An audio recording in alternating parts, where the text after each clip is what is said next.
Welcome to G Fun Facts Online. Today we are looking inward, at the most complex object in the known universe, and specifically at a biological revolution that is rewriting the rules of human potential. For the longest time, the scientific community held on to a rather grim certainty. It was the central dogma of neuroscience, the belief that the adult brain is static. We were told for decades that we are born with a fixed number of neurons, a biological trust fund that could only be spent, never replenished. Once those cells were lost to aging, injury, or disease, they were considered gone forever. This belief cast a long shadow over medicine, suggesting that conditions like Alzheimer's, Parkinson's, and general cognitive decline were inevitable one-way streets. But that dogma is dead. It has been quietly dismantled by a series of discoveries that have revealed a breathtaking truth. Deep within the recesses of your adult brain, right now, there are reservoirs of untapped potential. Specifically, in the subventricular zone, lining the lateral ventricles, and the subgranular zone of the hippocampus, there are cells known as neural stem cells, or NSCs. These are the sleeping giants of human biology. They possess the remarkable ability to self-renew, and more importantly, to differentiate into new neurons, astrocytes, and oligodendrocytes. But here is the catch. For most of our adult lives, these cells remain in a state of deep sleep known as quiescence. The science of waking them up, the science of neural stem cell reactivation, is now one of the most promising fields in regenerative medicine. Today we are going to explore this cutting-edge science. We will walk through the molecular switches that control these cells, the metabolic reprogramming required to wake them, and the lifestyle and pharmacological interventions that you can use to harness this power. To understand how to wake these cells up, we first have to understand why they are sleeping. Quiescence is not just a cell doing nothing. It is an actively maintained state of suspended animation. Think of it as an evolutionary safeguard. If all your stem cells were active at once, differentiating and dividing, you would exhaust your supply rapidly, leading to premature aging of the brain. So the brain keeps them in a secure vault. This vault is called the neurogenic niche. It is a specialized microenvironment involving blood vessels, immune cells, and structural proteins.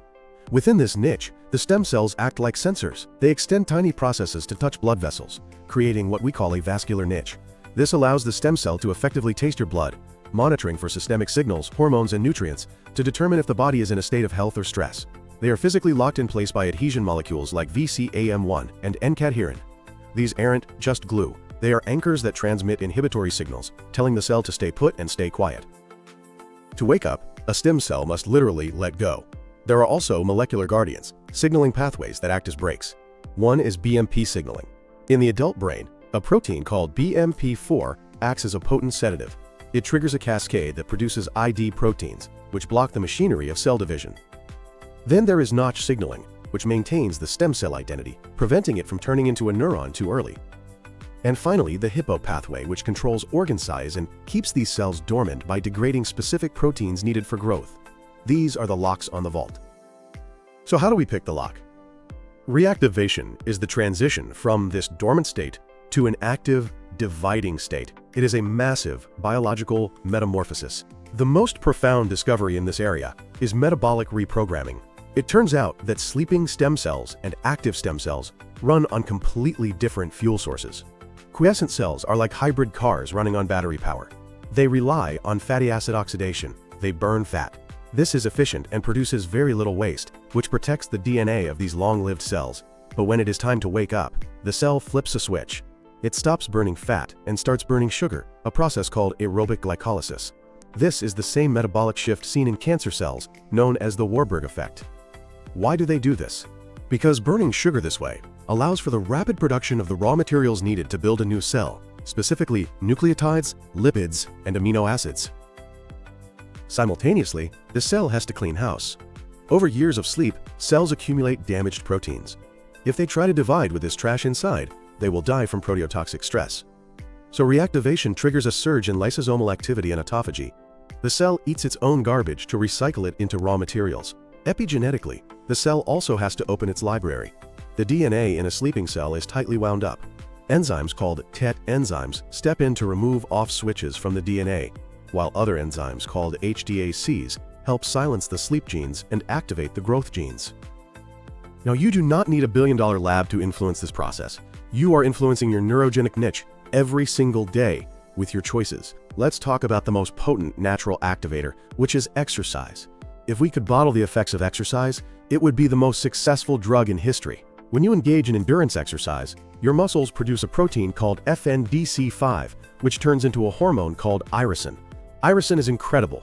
It travels through your blood, crosses the blood-brain barrier, and forces the brain to produce BDNF, brain-derived neurotrophic factor. Scientists call BDNF Miracle-Grow for the brain. It binds to receptors on stem cells and tells them to survive and grow.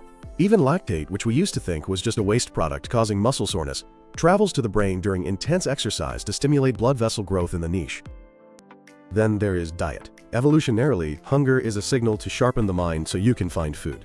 Fasting and calorie restriction trigger a metabolic switch from glucose to ketone bodies. These ketones do more than provide energy. They inhibit those HDAC enzymes we talked about, increasing BDNF levels. Furthermore, fasting increases ghrelin, the hunger hormone, which binds to receptors in the hippocampus to promote plasticity. Specific compounds in plants also help. Resveratrol in red wine, curcumin in turmeric, and anthocyanins in blueberries act as mild stressors that trigger defense mechanisms in the brain, promoting stem cell survival. And don't forget your gut. A healthy microbiome produces butyrate from fiber, which travels to the brain to support this entire process. Finally, sleep. Your stem cells have internal clocks. If you disrupt your circadian rhythm, you disrupt their division cycle. Plus, deep sleep is when the lymphatic system opens up to wash away toxins like beta amyloid. Without sleep, the niche becomes a toxic dump where stem cells refuse to wake up. For those battling serious neurodegenerative diseases, lifestyle might not be enough. That is where the pharmacological frontiers come in. Scientists are racing to find small molecules that can toggle these switches. Metformin, the common diabetes drug, is a superstar here. It activates a sensor called AMPK, mimicking the effects of fasting and exercise, and has been shown to help stem cells differentiate into neurons while inhibiting cell death. Then there is allopregnanolone, a neurosteroid derived from progesterone. It is currently in clinical trials for Alzheimer's. It works by modulating GABA receptors to cause a calcium surge in immature neurons, kicking them into gear. We are also looking at inhibitors for those brake pathways, drugs that block BMP and Notch signaling to force the vault open. There are even new compounds like NSI-189, developed for depression, which physically increase the volume of the hippocampus by stimulating neurogenesis. The implications here are staggering. We are talking about potential treatments for Alzheimer's, where the goal isn't just to stop the damage, but to reboot the repair system. We're looking at stroke recovery, helping the brain rebuild lost connections.